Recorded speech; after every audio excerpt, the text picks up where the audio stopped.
Sperm race ఏంటి ma'am? అసలు చాలా చాలా ఇప్పుడు కార్ రేసులు చూసాం, బైక్ రేసులు చూసాం, ఇంకా కాదు అంటే హ్యూమన్ రేసులు చూసాం, కానీ స్పర్మ్ రేస్ చాలా డిఫరెంట్ కాన్సెప్ట్.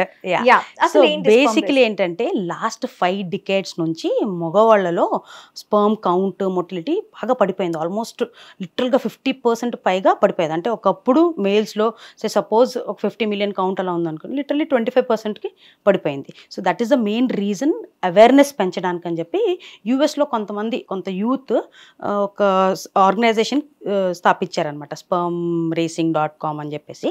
సో వాళ్ళు మల్టిపుల్ పీపుల్ దగ్గర ఫండ్స్ అది రేస్ చేసి ఈ రేస్ అనేది కండక్ట్ చేస్తున్నారు. సో ఇది 25th April ఈ మంత్లో జరగబోతుంది. హాలీవుడ్లో పెలేడియం స్టేడియంలో జరగబోతుంది.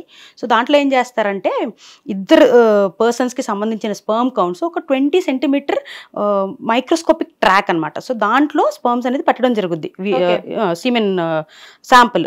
సో దాని తర్వాత మైక్రోస్కోప్ ద్వారా దానికి హై రెజల్యూషన్ కెమెరాస్ ఫిట్ చేసి ఆ స్పర్మ్స్ అసలు వెళ్తున్నాయి, ఫైనల్ డెస్టినేషన్ చేరుకుంటున్నాయా లేదా అని చెప్పేసి ఆ రేస్ని కండక్ట్ చేస్తారు. దాంట్లో లీడర్ బోర్డు, స్కోర్ కార్డు, రీప్లేలు, బెట్టింగ్లు అన్నీ జరగబోతున్నాయి.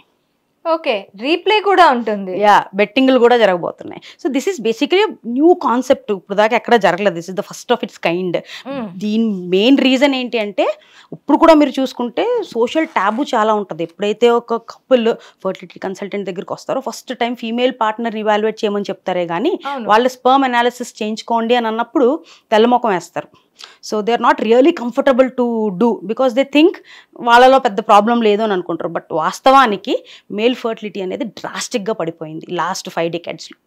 What is the main reason about? So multiple factors. One is definitely lifestyle, smoking, alcohol, లేట్గా పడుకోవడం. సో యూజువల్గా ఏమవుతుందంటే లేట్ నైట్ 2 o'clock 3 o'clock పడుకుంటారు, మళ్ళీ అలాగే పొద్దున్న 10 o'clock 11 o'clock లెగుస్తారు. So you are disturbing your endocrine system. So దానివల్ల మేల్ హార్మోన్స్ ఏదైతే రిలీజ్ అయ్యి కరెక్ట్గా స్పర్మ్ ప్రొడక్షన్కి, స్పర్మ్ క్వాలిటీకి ఏదైతే ఇంపార్టెంట్ ఉంటుందో ఆ హార్మోన్స్లో అబ్నార్మాలిటీ ఉంటుంది, ఇంబ్యాలెన్స్ ఉంటుంది. దానివల్ల ప్రొడక్షను, క్వాలిటీ అంతా పడిపోతుంది.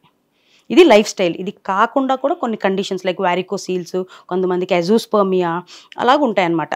అది కాకుండా medical conditions like diabetes, blood pressure లాంటివి ఏమన్నా కూడా తగ్గే అవకాశాలు.